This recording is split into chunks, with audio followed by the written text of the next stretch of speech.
You good?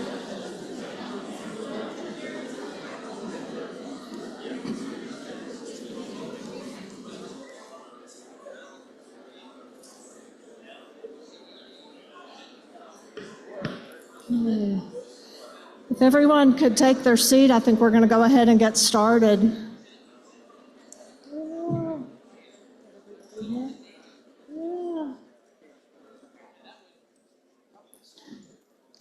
So good afternoon. My name is Amy Fitzgerald. I'm the Government Affairs and Information Services Director for the City of Oak Ridge, Tennessee, and I'd like to welcome you to the coveted last panel of the day. I know it's going to be okay, though, because I know that these are all the people that you want to have your drinks with after our session, so you'll be here and be around for a little bit. So. I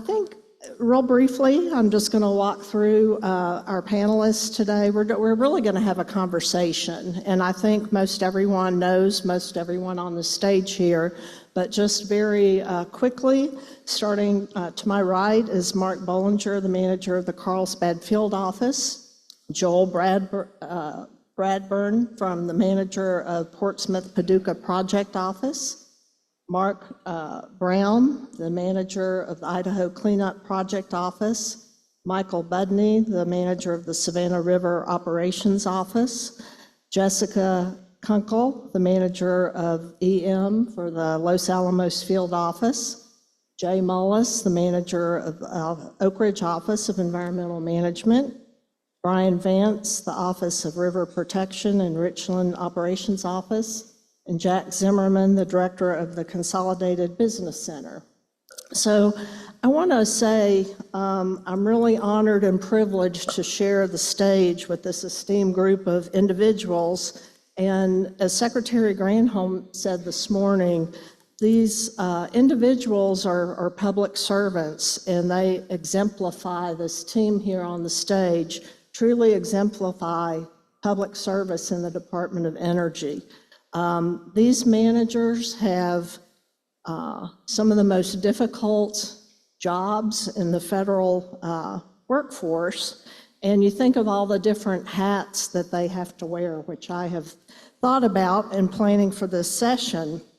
They have to be technical experts, they have to be risk communicators, they have to have contract specialist knowledge, they're project managers, they're human resource managers, they're budget experts, they are economic developers in some cases, obviously problem solvers, they're negotiators, they may be a bit of competitors, some of that, but definitely they're also politicians. And so when you think of how difficult some of these sites are and the job that they have done and the accomplishments that they have had, I just want to take a moment and say how much we admire the work that you do. So I'm going to just have several questions. We started out with a number of questions, and I think we're down to several that I think will get the conversation started. And I'm going to start in the first question. We have a large panel, so we have about 45 minutes. And but I did want to start out and ask the question, and if it's okay, I will start on this end, from here on. For the first time in 5 years, EM has new leadership as Candace Robertson was named senior advisor in early June. So as members of the leadership team, are there any new priorities or areas of focus within the EM organization that you would like to share? Yeah, I'll jump in. I think I'll talk about a focus area, and we certainly heard it from Candace yesterday, where she's really looking at focusing on collaboration.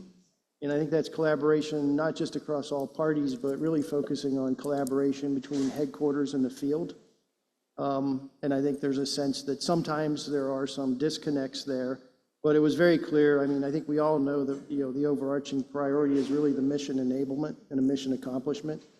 And so I see a focus area, going forward in making sure that we do have that collaboration and alignment between field and headquarters that enables the mission completion. Thank you. Brian? No.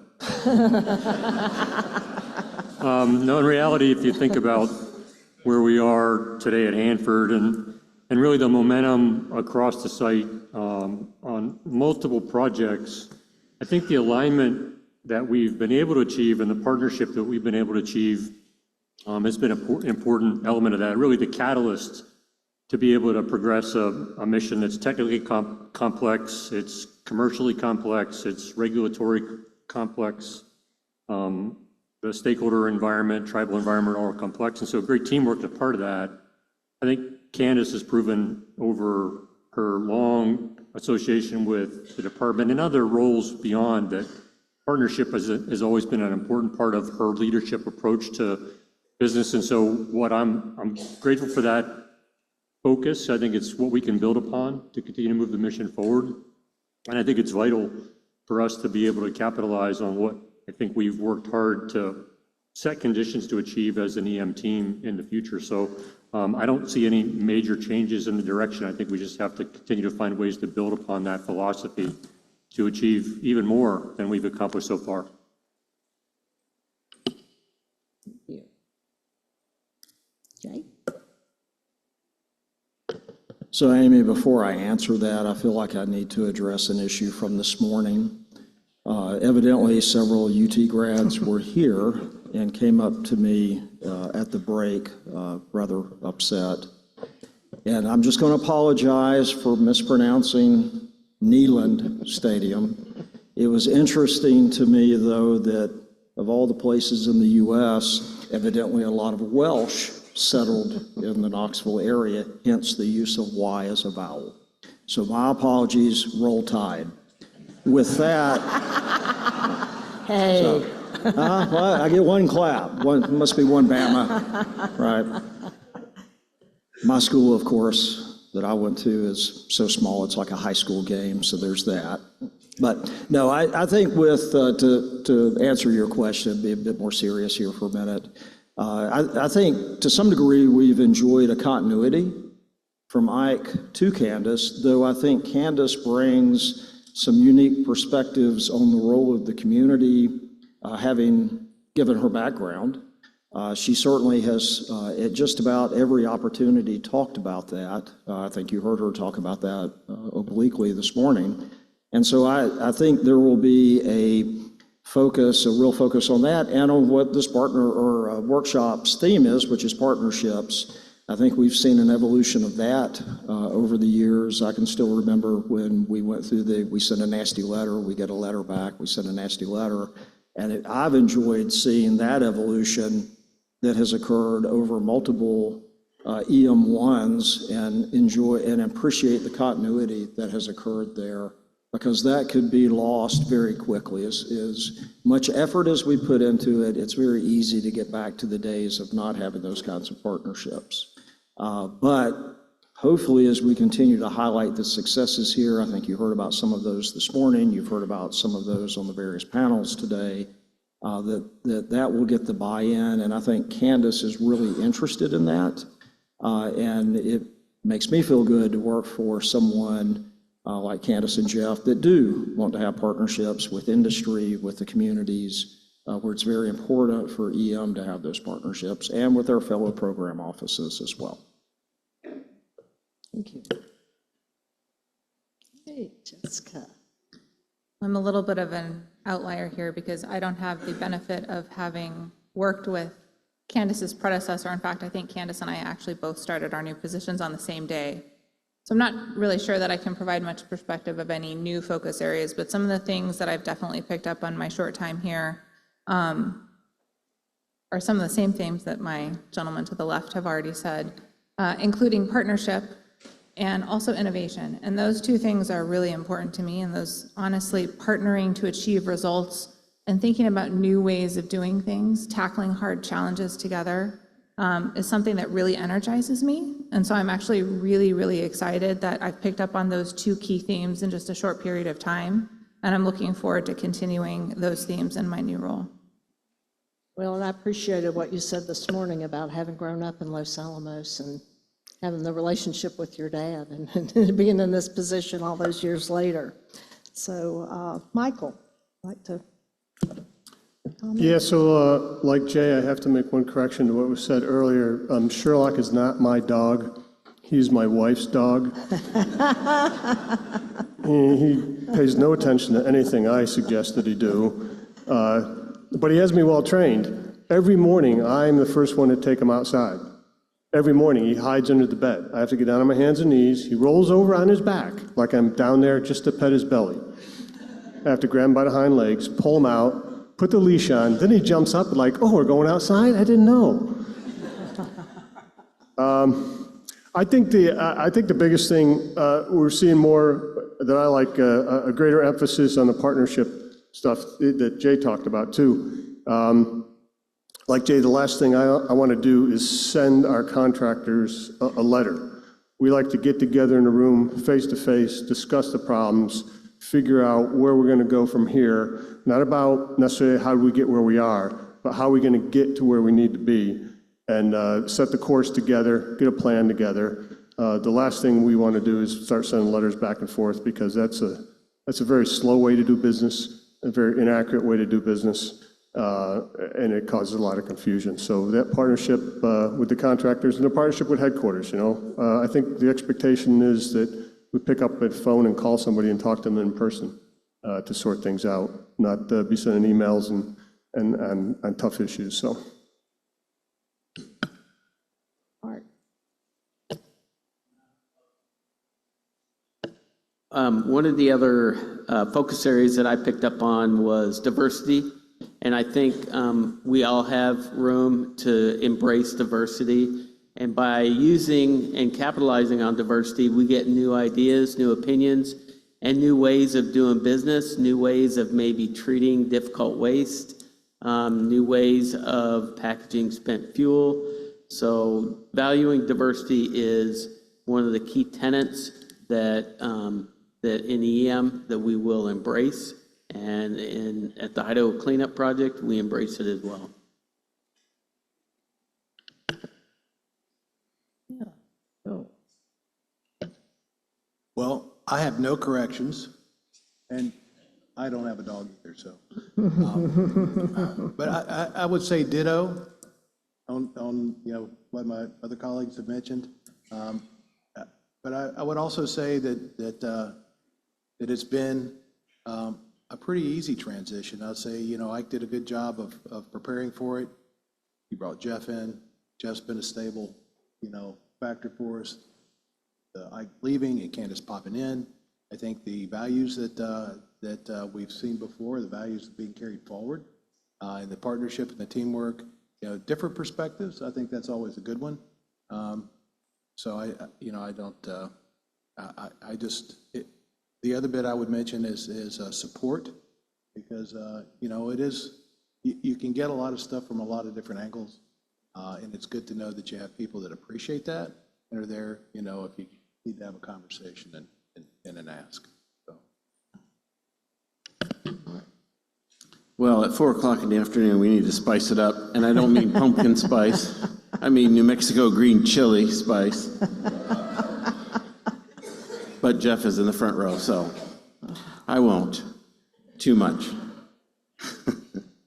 So when you went down the list of tasks that we have, I thought it sounded like a light day, to be honest with you, because there's also father, husband, homeowner, you name it, mother, sister, whatever. We all have all those roles as well. And you described a light day. So if you have 18 balls in the air or the old plate spinners and you have 18 plates, the last thing you need is for somebody to come in and throw 3 more balls or tell you to put 4 more plates up. And so I've been very, very thankful for Candace and her commitment for consistency and to stay the course and to increase the support for the field, recognizing the field is where work gets done. So for those of you who are in the audience or from the field, know that Candace has our backs and she wants to support the field in the most appropriate way possible while bringing in new perspectives. So I'm appreciative, most of all, of her consistency. Great. Well, Mark, while you've got your mic on, speaking of collaboration, and we were talking about the theme, one of the themes for the conference is partnering for progress. And I was wondering if you could give us an example of successful partnerships that you've established. I know you've had a lot of experience in Carlsbad, and of course, the Energy Communities Alliance. One of our themes is partnering with the local communities. You've got partnerships with contractors when you're in oversight roles. How do you navigate, what is your approach to partnerships? And do you have an example that where you could share with us of where it's gone well? Sure. Well, of course, hopefully you all know that WIP doesn't exist without a partnership with the community, unlike any other. And I see JJ and a lot of the folks from the community of Carlsbad are here today. If you haven't met them, you should meet them. They're amazing Americans, and their commitment to WIP and getting that mission done, it is a commitment to America like no other. And so that partnership sort of overrides everything at WIP.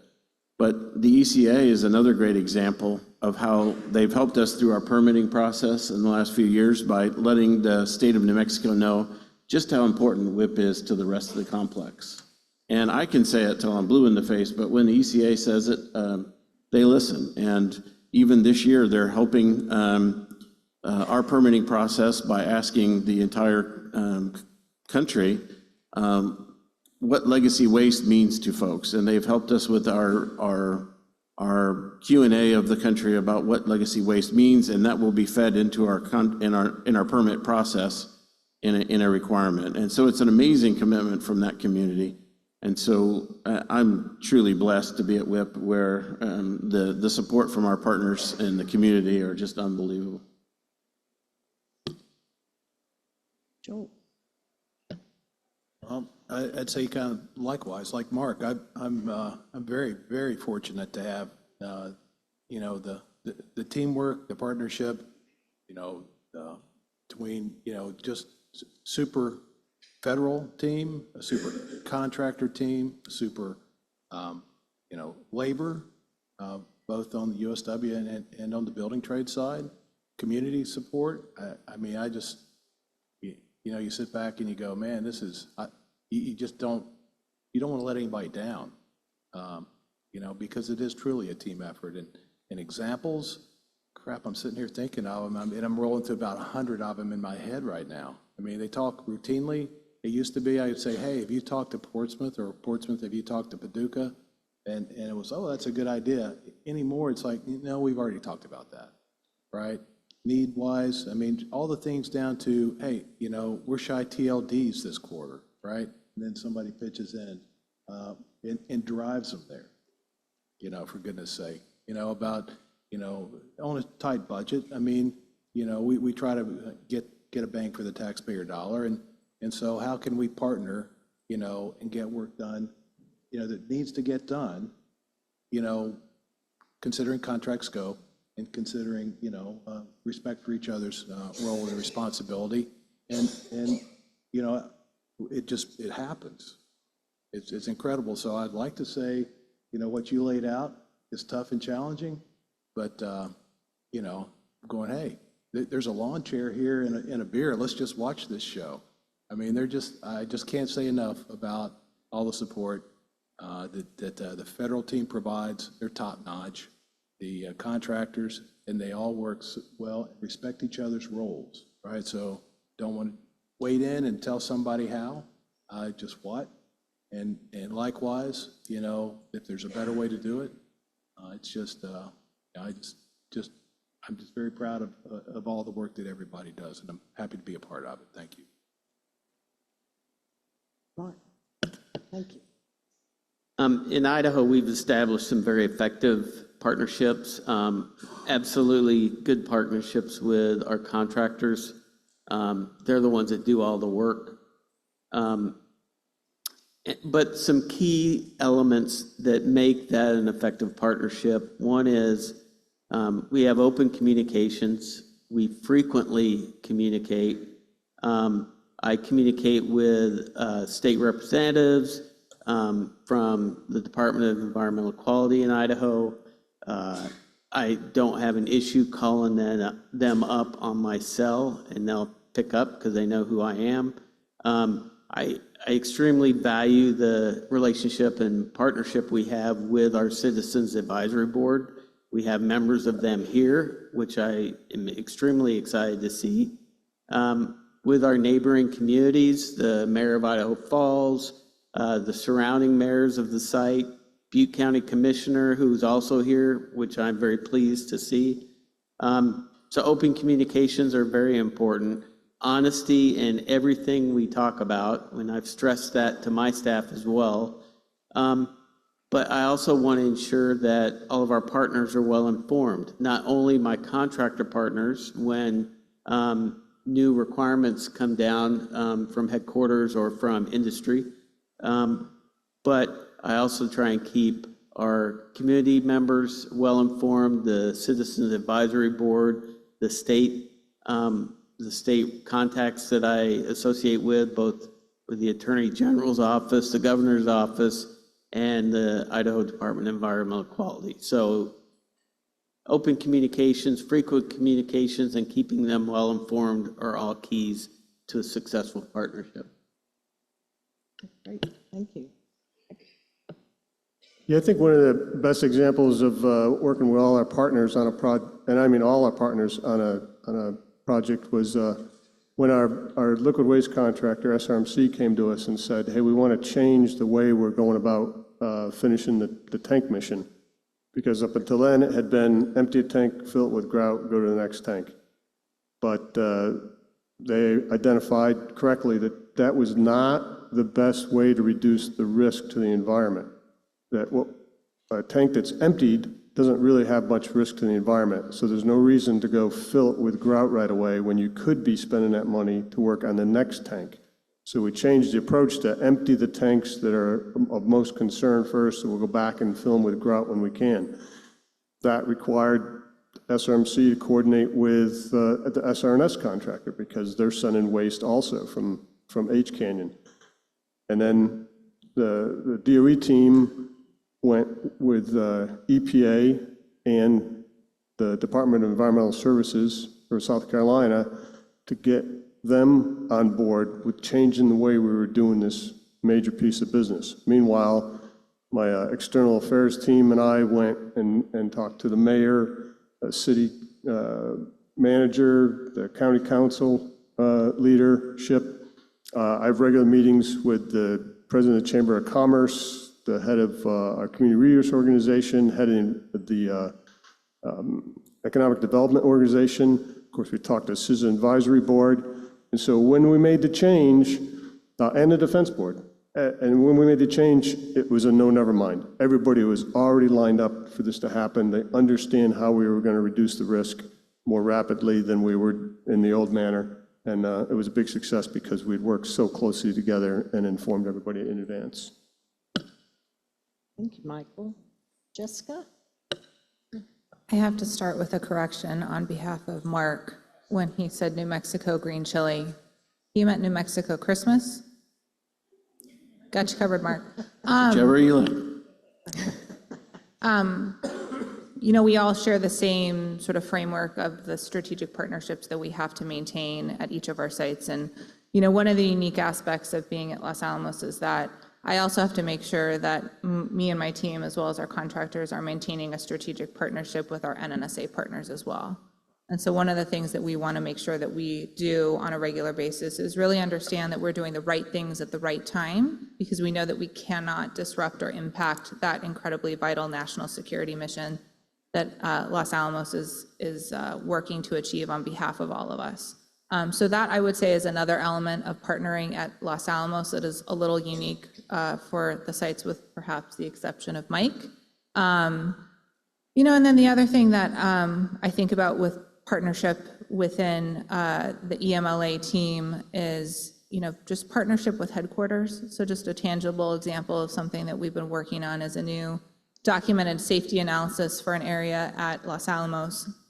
And that, we're actually going to be implementing that in just the next week, so I'm very excited about that. But that would not have been a success without the support of headquarters, and particularly Greg Sossin's group and Brenda Hawks. So that's just another element of partnering that we have to do from the field perspective to make sure that we maintain, an effective working environment for our teams. The N3B team has been an amazing team for me to step into this role and collaborate with. There's a lot of great examples of work that they're doing that would, only be possible through really strong and strategic partnerships that we have with one another and also with our, I would say, dynamic regulatory environment that we have to operate within in the state of New Mexico. And so just a couple perspectives from me in my new role. Thank you. You could trick us and call on Brian next.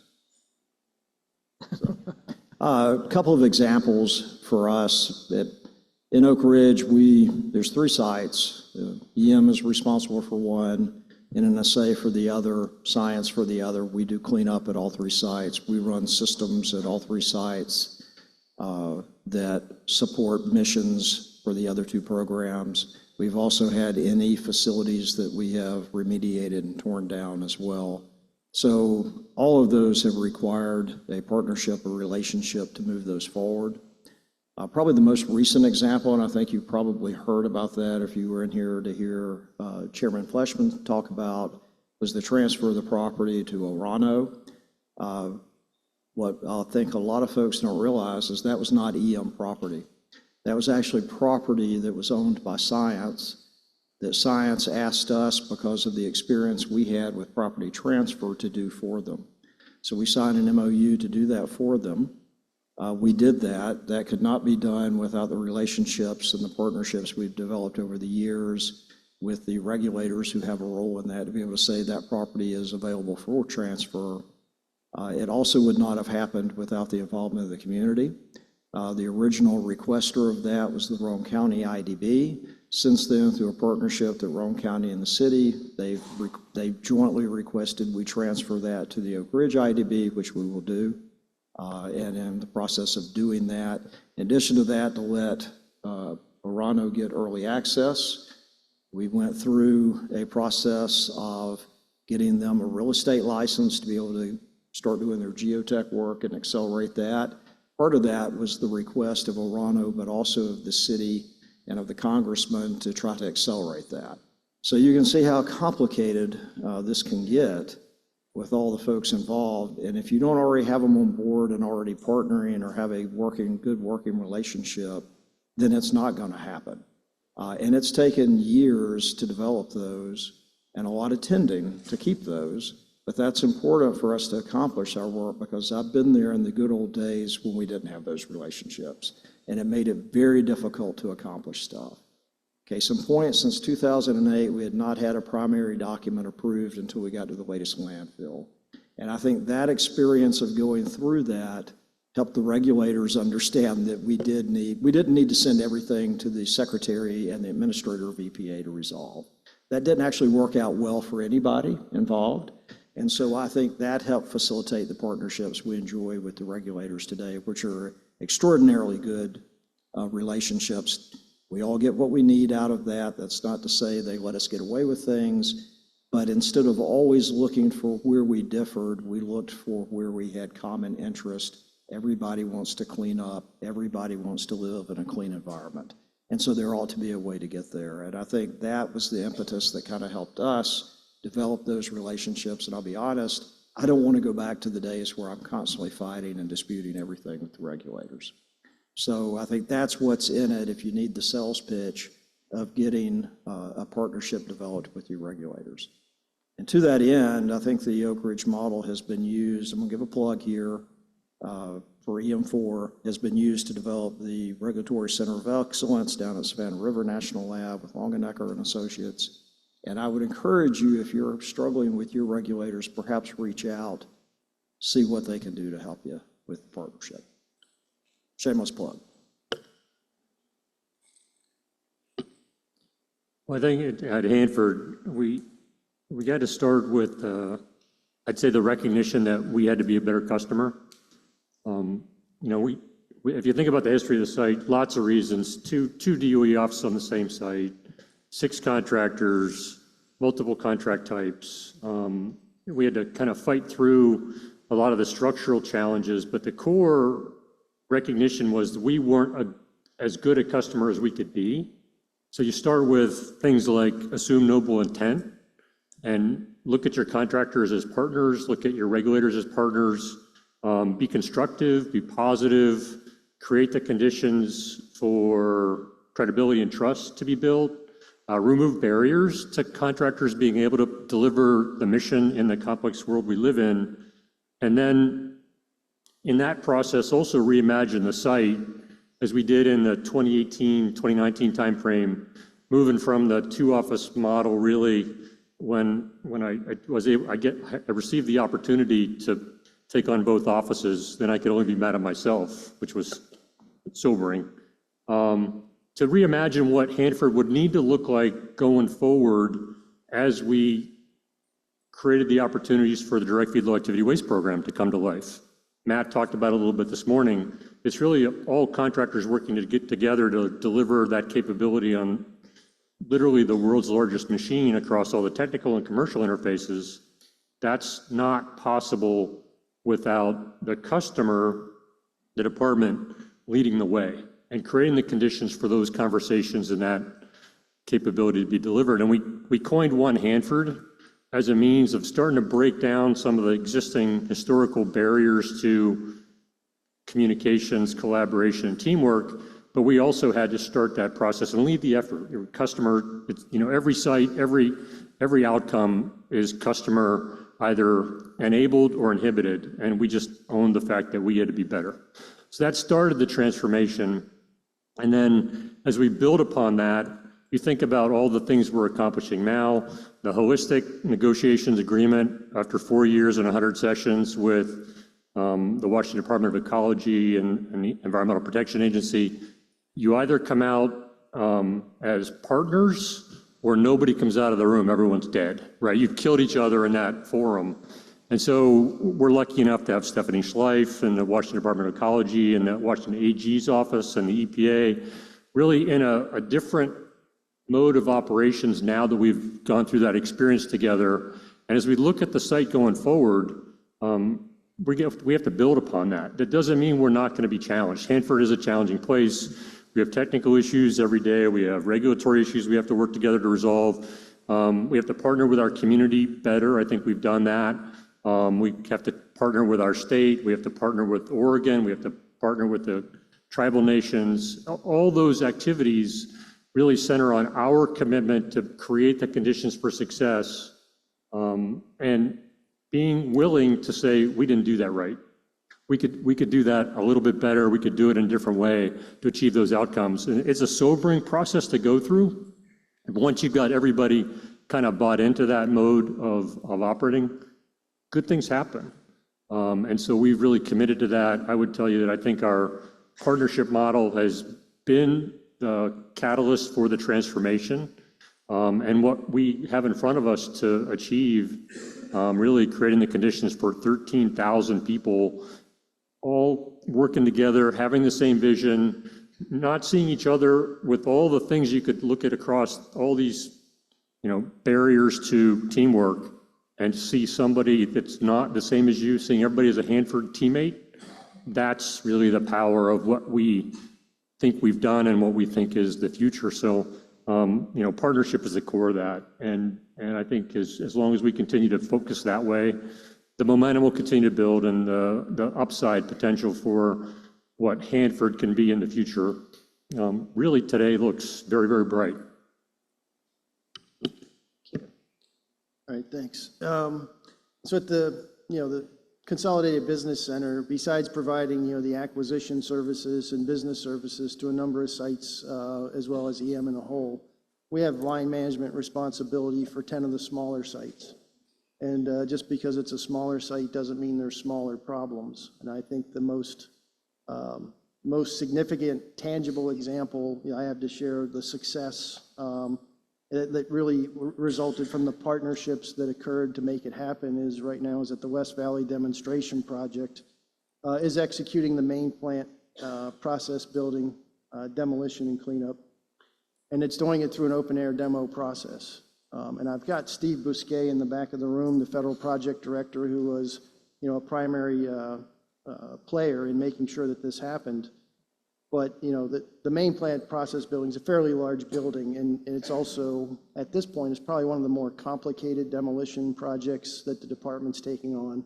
But it's also potentially one of the more hazardous because of the levels of contamination and things that were involved. So it took a lot of partnering with really every party. I mean, I can list the alphabet soup of the regulators, but it's NRC, it's NYSERDA, it's NISDEC, EPA. I mean, essentially every regulator had a hat in taking a look at that. But more importantly, it was partnering with the local community, and Ashford, the nearest town, and the neighbors, and really getting their buy-in and really taking their input and finding the solutions to, make them comfortable that we could execute in a safe manner with an open-air demolition project like that. And, like I said, all the parties involved, I could list them all. But the bottom line is, looking at the tangible success. Right now, there was a little bit of an impact due to COVID on the start of that project. But right now, we're going to finish that project on schedule and under budget in a safe and compliant manner. And it couldn't have happened without all of those different entities getting engaged and making sure we put, really addressed all their concerns and put it into the planning up front, so we don't have any of those unexpected conditions that would have been an upset.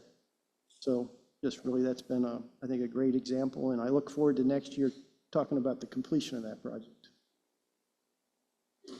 Thank you. Appreciate those comments.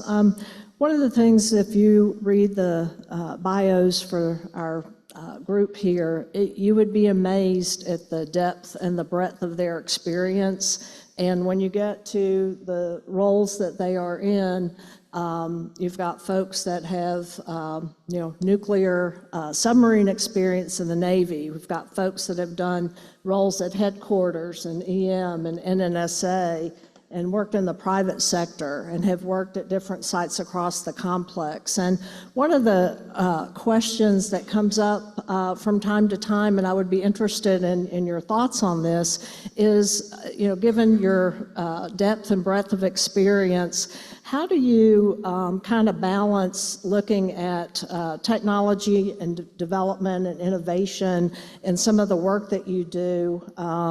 And how do you balance that against looking at kind of the more effective and known methods for doing research and cleanup at your site? So that's one of the things that I think people are interested in, and is how do you communicate with each other? How do you share what's working well? What's a technique or something innovative that you're doing at your site?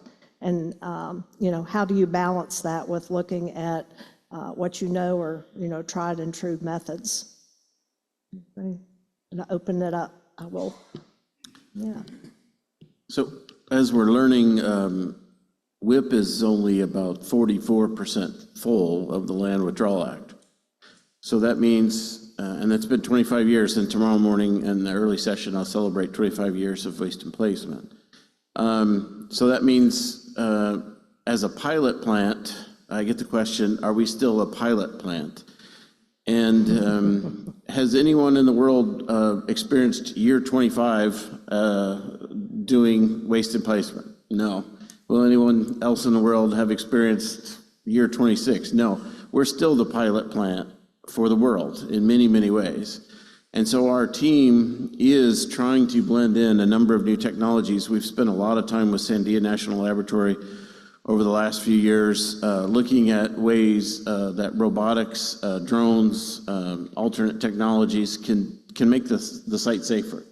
Anytime you're 2,150 feet below the surface, you're engaged in an environment where things can go wrong. So we're trying to blend a lot of a LiDAR, drone-based LiDAR. We're using robots that might be able to help us in the future in emergency evacuations. We're doing a number of things, but you talked about balance. So the balance for us is that we have a very strict regulatory environment, which would lead you to make zero changes if you could, because something has been approved, and therefore you don't want to make a change because then you're asking for some sort of regulatory change that may be necessary or required. So it is a very difficult thing to balance in new operational technologies versus the cost it will have in terms of making a regulatory change that will potentially lead you to a large impact.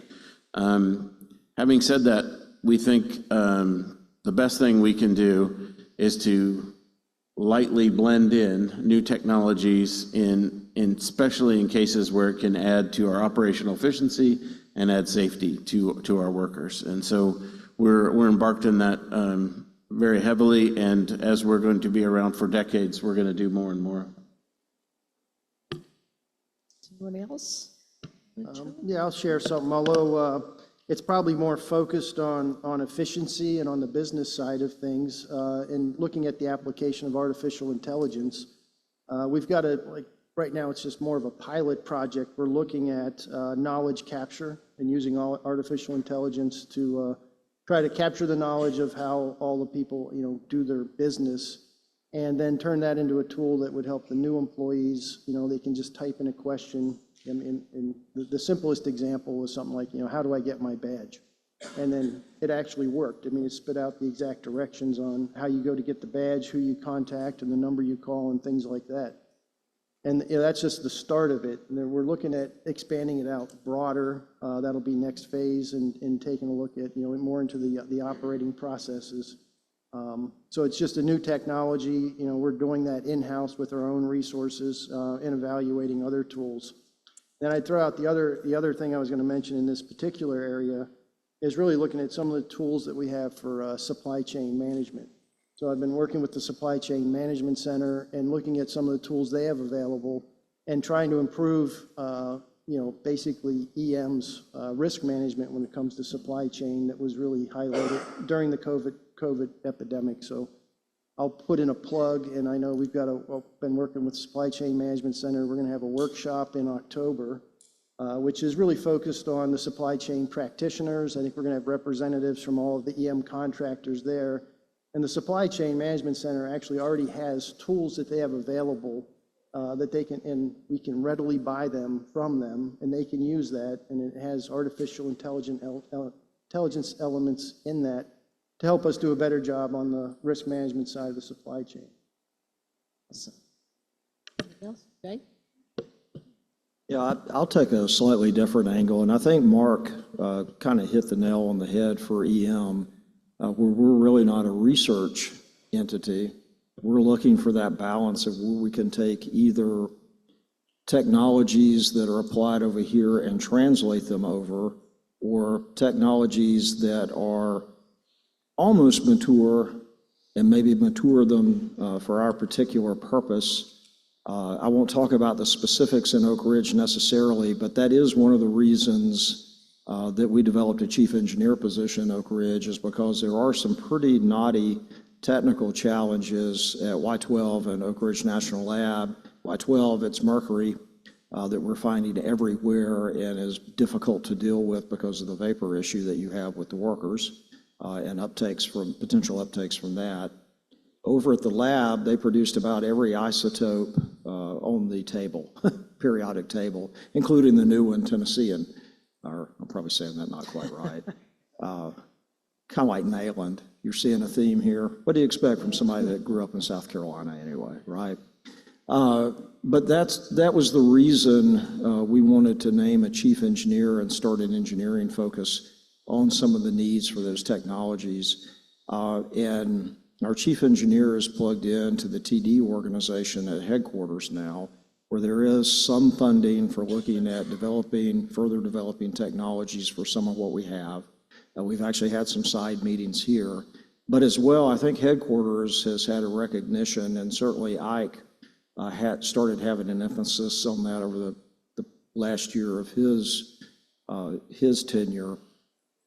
And there's going to be a chief technical officer that I think will be named somewhat soon. I think everybody's aware there was an announcement as far as applications.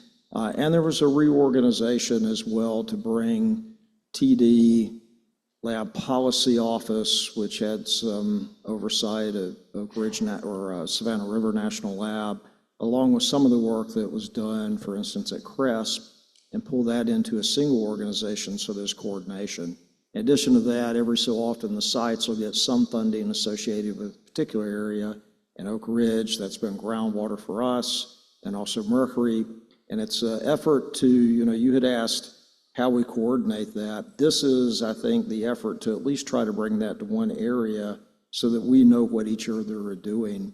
For instance, things I'm doing at ETTP with CRESP and Vanderbilt, looking at groundwater modeling in karst, might have application up at Paducah where they have karst as well, which is one of the Corvette museum fell into the hole many years ago.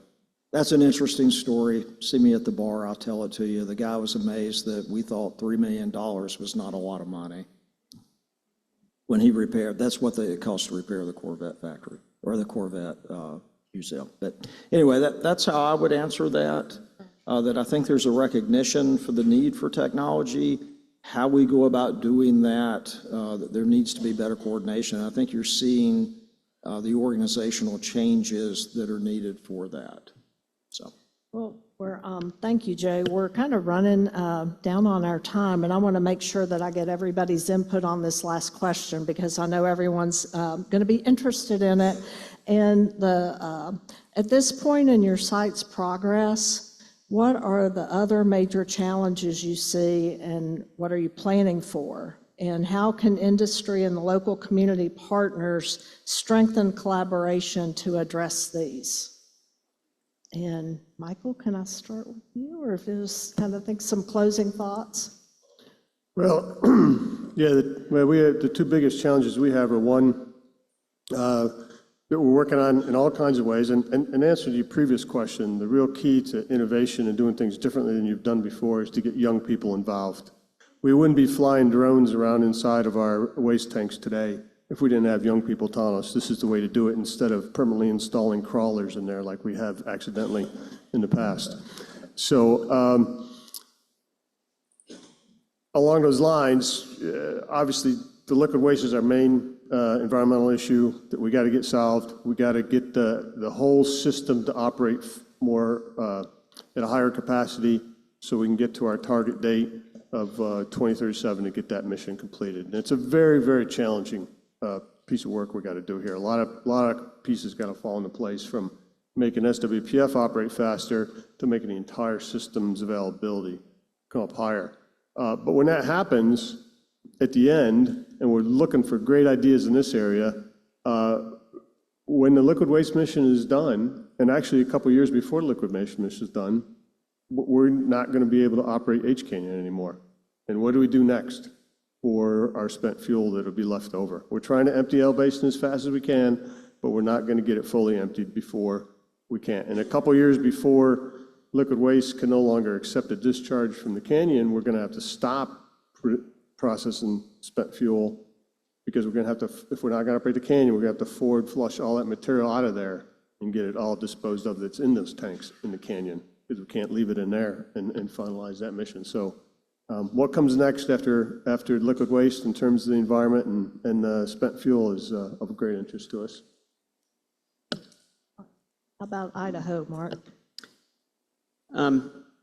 We do have major challenges coming up. One is packaging our spent fuel, which we have 250 metric tons of spent fuel that we have to package. We also have 4,400 cubic meters of high-level waste calcine that we have to treat and package. So those are some monumental challenges we have coming up. But I'm going to refer back to the previous panel. The workforce is a big challenge, not only the federal workforce, but the contractor workforce. A lot of us are getting old, and I'm going to put myself in that bucket. So we need people to apply for jobs, younger workers, and us older folks need to start listening to the younger generation and their new ideas, because they have totally different new ideas that we've never thought of. So I think that's a challenge, is continuing to build the workforce. Just come over here. So I would just echo that workforce is definitely a challenge that we have for both the federal workforce and our contractor workforce in Los Alamos. We have some unique challenges in northern New Mexico. Housing is a particularly big challenge for us and anybody who also is trying to hire in Los Alamos. And so one of the things that we're really looking to do is make sure that we're transparent with our local community partners and stakeholders, including Los Alamos County and our local pueblos, to make sure that, you know, we understand some of the impacts that they're seeing and that we can, you know, really hear what those challenges that may be presented within their communities or our local community. You know, there's still quite a bit of cleanup work to do at Los Alamos. We're not as far along as some of the other sites who are up here on the stage. And so one of the things that we will absolutely have to do is maintain that strong partnership with our stakeholders and Pueblo partners to make sure that we understand what their priorities are and what their sort of guiding principles are with regard to cleanup, to make sure that the measures that we're putting into place really address what the priorities are for those cleanup activities. Brian, how about? See, thank you. Well, I think if we think about where Hanford is and the transformation of the site, transformation of the operations culture that's coming with the transition back to direct feed low activity waste, the construction of the high-level waste facility, which is reimagining what a major capital project has to look like to be successful in the world that we operate, and then recognizing that about half the people on the site today weren't there 5 years ago, and trying to get everybody into a different mindset. We're getting really talented people joining our team, but they're joining from other industries that don't have sort of that nuclear background and that DNA that maybe 20 years ago was pretty typical of. We get a lot of folks from the Navy and the military, and helping reimagine and frankly recast the Hanford site as a success story in comparison to maybe what our history has been framed as, so that we can attract people, because we do operate safely, we do progress the mission, we are delivering taxpayer value and progress, and we live in a virtuous circle world where safe, efficient, predictable progress creates support. That support encourages Congress to see the site as investment worthy. When we get that investment, we can deliver more progress, and that wheel continues to turn in an environment that's very complex and challenging. You have to be able to have that type of a credibility for the mission, the credibility in the community, and really have a good value proposition for those looking to go do work, right? I want to capture people that are going to want to be at the site for 30 or 40 years. They can do a different job every 5 or 10 years, have a fulfilling career, doing different things every few years, and live in a great community. You can't lose if you're in that type of an environment. You've created that opportunity through the work we do and how we do business. And so I think we need to continue to think strategically about that whole process, get out of the mode, we're going to be around a while, getting out of the mode of thinking in 4-year blocks of time for a 50-year mission, and looking beyond the political cycle that we all live in, and creating a success path that everyone buys into, where they can all accept and embrace their successes, but with a path that we're not changing direction every 4 years. That's critical to us, right? Jay said it well, we do technology adaptation. We don't do R&D. What we do is, the stuff that we've got to put into the field has to be robust, it has to be sound, it has to be proven. And that's not something you can get out of a lab that's a technology readiness level at 4, 5, or 6. That's 8, 9, 10. and proven. And so there's no easy button for any of the work that we do across the complex. And having the patience and the fortitude to stay the course when, there's always great ideas on paper that 99.9% of the time you can't actually field them. Staying the course on what we're doing, delivering the progress, keeping the machine going, that's really where our success lies. And I think we have to be more committed to keep that type of focus for the EM mission to be successful in what we have in front of us. Thank you. Joel, it's showing we've got about 3.5 minutes. Would you like to, any final thoughts? Yeah, so I think it probably strings all the previous questions together, but, the toughest bit for those of us that have been around for a bit, right, is remembering how it was when it was bad, right? And I think we forget that all it takes is one, mess up, and it doesn't have to be anywhere in particular that sends a shockwave throughout the entire community. And so, we kind of have a saying at our places that you're either perfect or you suck, okay? And that is, say that, kind of, funny, but my experience is it's true, right? This is a very unforgiving environment that we work in. And this next generation coming in, yeah, we need to bring them on. We need to make sure they're trained. We need to make sure the pipeline's in. But, if you haven't had your skin scraped off of you before, you don't really appreciate that. And most of the conversation that my generation, that I see my kids in the younger generation, is electronic, okay? And this business is personal, right? If you can't develop a personal relationship and understand, the personal needs of your client or your regulator or your teammate or whatever it is, then you don't get it. And so I think that's probably the biggest thing. How do we have continuity of that? How do we respect that the nuclear industry, all it takes is one big event, and then the politics change on us all. And so we just all have to, do the best we can, knowing that it makes a big difference, not just for us, but everybody else. And how do you communicate that to the next bunch that's showing up? So. Thank you. Mark, 30 seconds. Any final thoughts? Sure. At WIP, we want to be a reliable partner to support all the sites and all their cleanup efforts. In order to do that, it's clear we're going to need infrastructure support. So I need all of you to help my Simcoe partner and help us get support from every community across the complex to be there for you. We're going to need support with infrastructure funding. Thank you. Friend Jay, any final thoughts?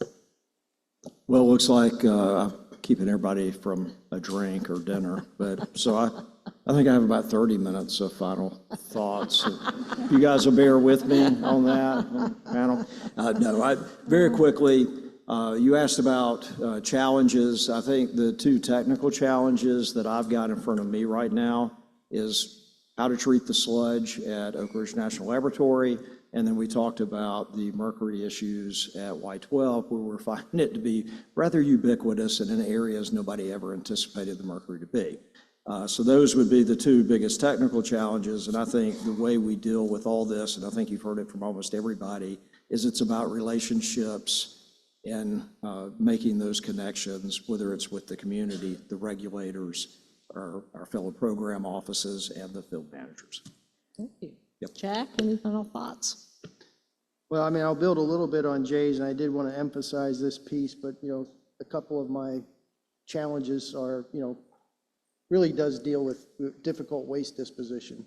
And I've got small quantities, but very difficult waste to get rid of. And I'm looking at, collaborating and leveraging the capabilities of some of the other sites that they already have, where this is more of a drop in the bucket, and leveraging that to really safely and effectively disposition some of those issues. And that's also where I think it becomes a larger collaboration across the communities to recognize the benefit that can bring to everybody. Well, thank you all very much for your insights, and please join me in thanking our panelists. Thank you. Any messages or any final thoughts for the day? Are we in good shape? Are we adjourned for the day? All right. Well, we'll see you tomorrow morning. Thank you so much, and have a good evening.